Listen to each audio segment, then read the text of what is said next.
first, live, local. This is Fox 12 Now.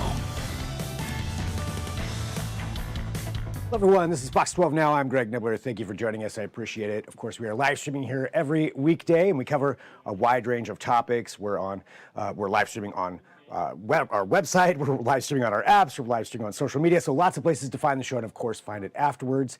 And today, we are talking about something that happened last weekend, and that is the second 8 Seconds Juneteenth Rodeo. It has concluded, and today being Juneteenth, we wanted to talk about the rodeo and give a recap of that and find out how it went, which we know it went well. But to do so, we've got the founder joining us right now, Ivan McClellan. And Ivan, we spoke probably a little over a month ago. You were kind of in those final preps for the rodeo, getting ready for it. Tickets were selling fast. It may have even sold out like right after we talked.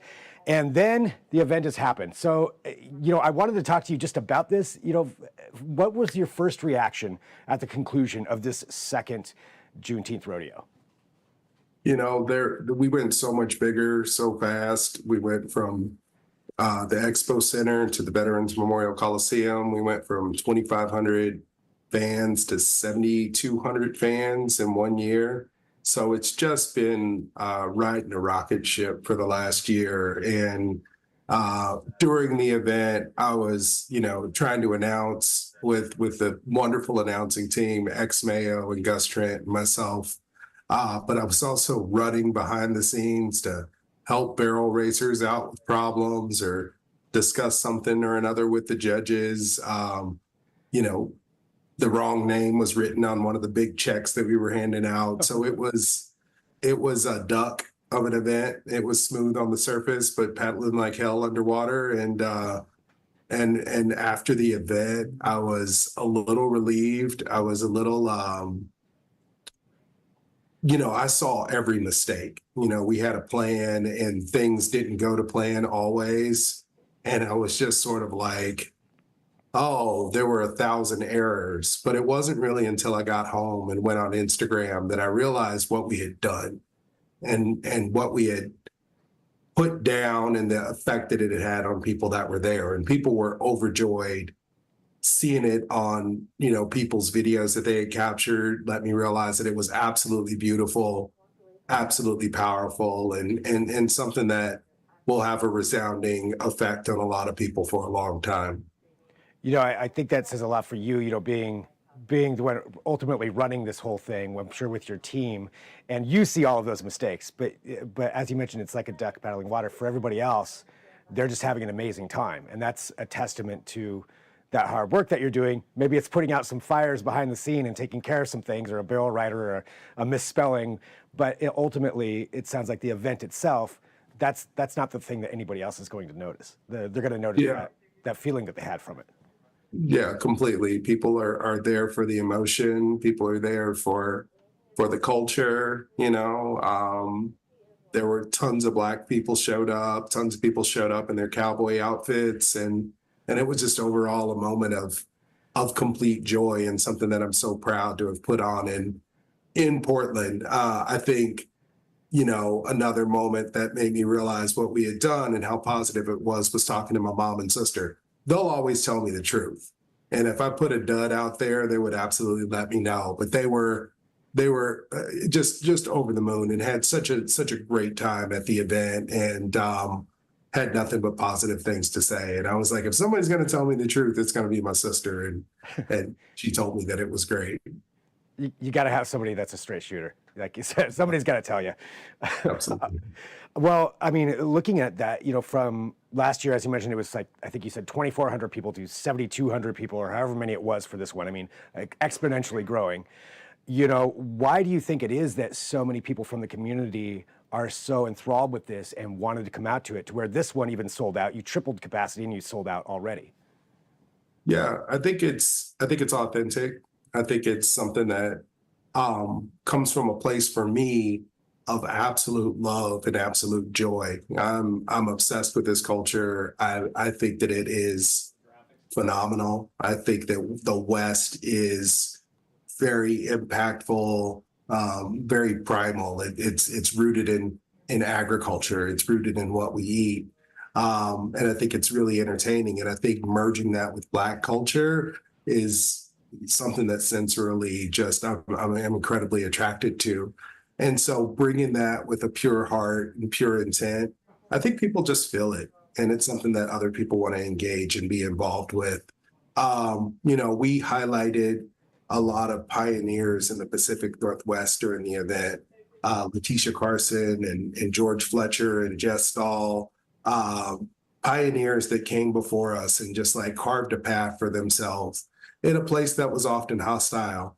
And I saw tons of people taking pictures in front of these big banners we had of these heroes. So it's not just about cowboys down south or cowboys in Texas and Oklahoma. It's about our history here and our present here in this space that I think really people are hungry for that information and hungry to get engaged with. And you have exposure to it, because a lot of times that is the case. People just aren't aware of it or haven't been able to learn about some of those pioneers that you're talking about. And I guess to that extent, for the attendees of this event, what percentage do you think is probably fans of rodeo in general or Black rodeo culture, and how much of it is people who are actually learning about it at the same time as they're attending this event? I would say something, I mean, just a guess, but I would say 90% of people had never been to a rodeo before or had only been to one or two. A lot of our fans aren't people that are well versed in this space. And maybe it's because they haven't felt comfortable going to other events. Maybe they don't feel comfortable going into rural areas or majority white spaces. And we've created something that's really inclusive and really friendly. It's a great starter rodeo. You can come to our event. You can feel free to have tags on your brand new Western clothes. You can feel free to not know a thing about the sports that you're watching. And you won't be made fun of about it because the person next to you is in the same boat. And then hopefully people end up saying that was a good time. It was safe. It was exciting. It was educational. And they end up going to St. Paul. They end up going to the Pendleton Roundup and experiencing those rodeos as well. It really is like that stepping stone into the culture and into learning about it and being able to go to those other events now and feeling comfortable with it, I would imagine. Yeah, absolutely. Well, looking at the success of this year, I would imagine you probably need a few days to just relax, I would think, but you've got to probably already be thinking about next year. Do you have anything you can share with us? Do you think you're going to expand? I mean, it's obviously popular, and I don't think that's going to go away in a year. Yeah, you're right. I need to take a breath and just sort of process what we just did. Like I said, it was a grind for a year, coming up with sponsorship money and recruiting athletes and landing all the vendors and all of it took an enormous amount of work with a small team. There's my wife Heather, there's Vince Jones Dixon and Charles Sidduth as our core team.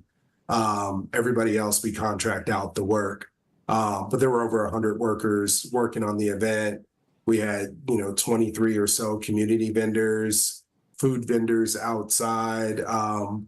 There was just an enormous amount of work and effort to pull this thing off and have it all congeal in one space. So, we're going to take a step back. We're going to assess what went well, what we can improve on, and what we can add for next year, and figure out where we're going to have the thing. The Coliseum is going to be under construction next year.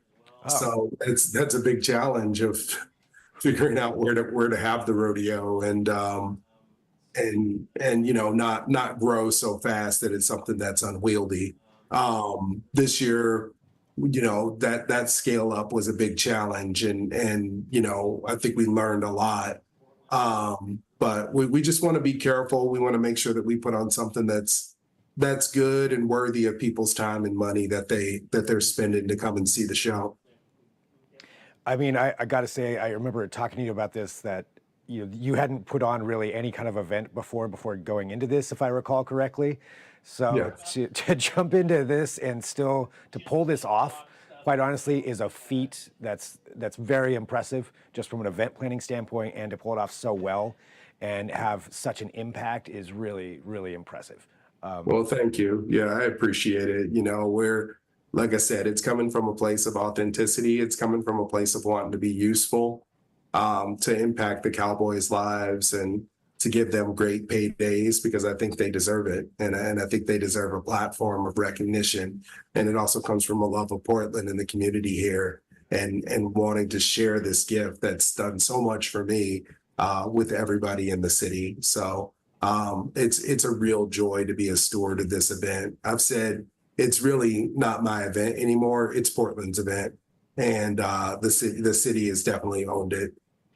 That's fantastic. I think one question, I do want to ask to that extent, like how important do you think this is for the city of Portland and the community in Portland as far as learning about this culture and expanding it? I was really proud. We had probably 30% of our fans coming from out of town. We had large groups come in from Seattle. We had people from New York. We even had a fan fly all the way in from Kenya for the show.